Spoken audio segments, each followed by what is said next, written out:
vocês? Bem-vindos a mais um episódio aqui no nosso canal. E antes de começar o assunto do vídeo, queria trazer para vocês minha pelúciazinha do Rony, que eu ganhei no ovo de Páscoa do Harry Potter da Cacau Show. É muito bonitinho. Se você não viu esse ovo ainda de Páscoa, procura lá no TikTok, Matias L. Bosa, que eu tô lá também, tem um videozinho mostrando esse ovo. Então dá uma olhadinha lá no meu TikTok. E hoje, galera, eu vou trazer mais um livro para vocês, né? A gente está trazendo sempre livros aí para também servirem de incentivo à leitura. E hoje eu vou trazer O Menino do Pijama Listrado. Quem viu os vídeos passados sabe que eu gosto dessa temática, né? Eu trouxe a menina que roubava livros, eu trouxe para vocês. E é um livro que eu gostei muito. E O Menino do Pijama Listrado não é diferente. Tem mais ou menos a mesma temática, né? Se passa no contexto da Segunda Guerra e é um filho de um oficial, né? O livro ele é escrito por John Boyne.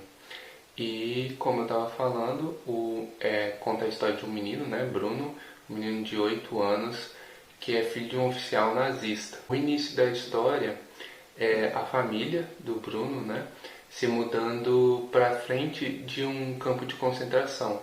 O pai dele era um oficial, ele iria ali trabalhar, né, nesse campo. E a família se muda para uma casa que fica logo próximo ali ao campo de concentração. E o Bruno, como toda criança, é muito de brincar. Ele vai brincando ali pelaquela área arborizada, né, que tem próximo à casa. E ele acaba chegando próximo realmente ao campo de concentração. Ele conhece o Shmuel, que é um menino, né, filho de judeus, que está preso lá nesse campo de concentração. E eles começam até um relacionamento, né? Começam a conversar pela cerca, né? Pela cerca ali que separa os dois. O Shmuel preso dentro da cerca e o Bruno do lado de fora. E eles começam a conversar como crianças normais, né? Porque eles não têm nenhuma concepção preconceituosa, digamos assim, pelo Shmuel ser judeu e o Bruno não. E aí a amizade dos dois vai se fortalecendo, né? Eles vão ali brincando cada vez mais, mesmo o pai do Bruno proibindo ele de chegar próximo ali ao campo, né? Ele continua indo e tendo essa amizade, né, fortalecida com o Shmuel.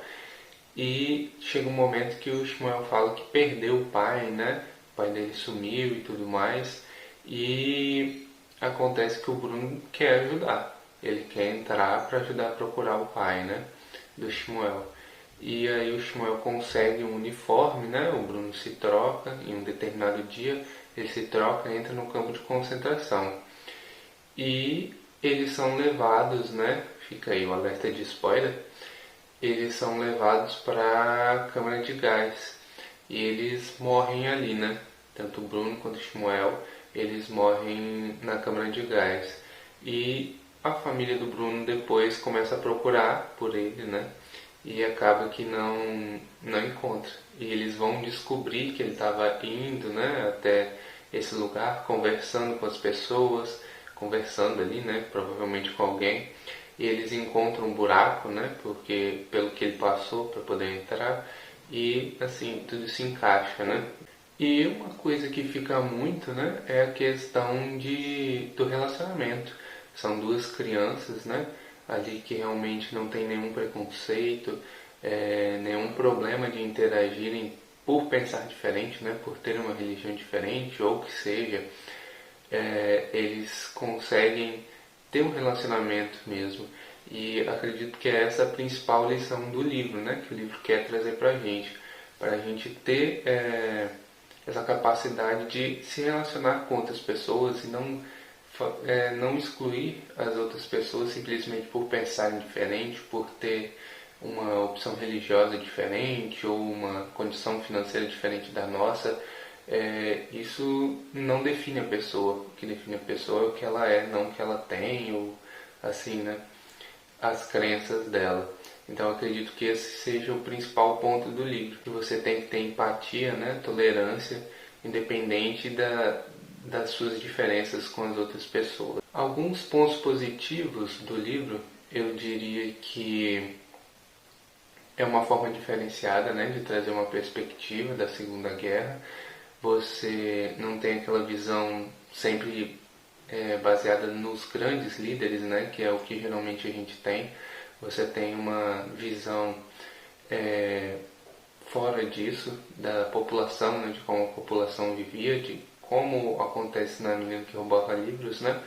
Também uma visão do que estava realmente ocorrendo e que muitas vezes a gente não leva em conta, né? A população, o que a população estava sofrendo e tudo mais. Deixando claro, né, que é uma obra ficcional, é baseada na Segunda Guerra, né, na história verídica, mas é uma obra ficcional. Os personagens principais, né, eles são bem desenvolvidos também no livro, que é um ponto bem positivo. O Bruno, o Shmuel, você consegue ter um desenvolvimento maior em relação a eles, né? Você consegue conhecer os personagens, se apegar aos personagens e também é muito legal, né? Você cria um vínculo ali com esses personagens. E o conteúdo do livro é muito rico, né? Como eu estava falando antes, você aprende muito relacionado à tolerância com as pessoas. Então, é algo que acrescenta muito em um livro mesmo, não sendo uma história verídica, né? É algo que acrescenta muito pra gente. Alguns pontos negativos, eu diria que alguns diálogos não são tão desenvolvidos, né? Tão bem desenvolvidos, poderiam ser um pouco mais aproveitados.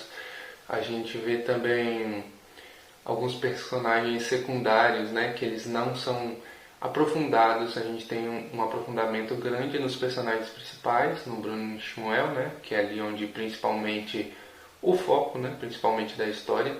Mas a gente não tem um desenvolvimento tão grande nos demais personagens, né? Acaba que a gente poderia aprofundar um pouco mais, ter um desenvolvimento maior, né? Em outras questões também, e isso não acontece. A linguagem utilizada ela é bem simples, assim, né? Isso não chega a ser um ponto negativo, porque às vezes incentiva na leitura, na verdade, né? Você tem um incentivo maior para continuar. Eu, por exemplo, li quando eu era bem mais novo, acho que eu tinha uns 15 anos, e eu gostei muito de ser uma linguagem simplista, mas dependendo do leitor pode ser que não goste, né, desse tipo de linguagem, então pode ser algo que incomode, né? E em alguns momentos a narrativa é um pouco lenta, poderia algumas coisas, né, ser mais ágil e algumas coisas aprofundar um pouco mais. Então fica aí um ponto negativo que alguns diálogos poderiam ser um pouquinho mais bem aproveitados e alguns poderiam passar um pouquinho mais rápido. E é isso, galera. Esse é o livro de hoje, O Menino do Pijama Listrado. Espero que vocês tenham gostado do vídeo. Deixa o curtir aí, se inscreve no canal. Deixa um comentário também de se você já leu esse livro, né? Se você gostou, o que você achou, deixa aí. Compartilhe com quem você acha que vai gostar desse tipo de conteúdo. Eu espero que eu esteja te incentivando a ler um pouco mais, trazendo um pouco mais de curiosidade para vocês sobre a leitura. Claro que esse livro, por exemplo, existe o filme, mas você aproveita muito mais na leitura. Eu estou com um projeto paralelo no Spotify, o Voz Nerd.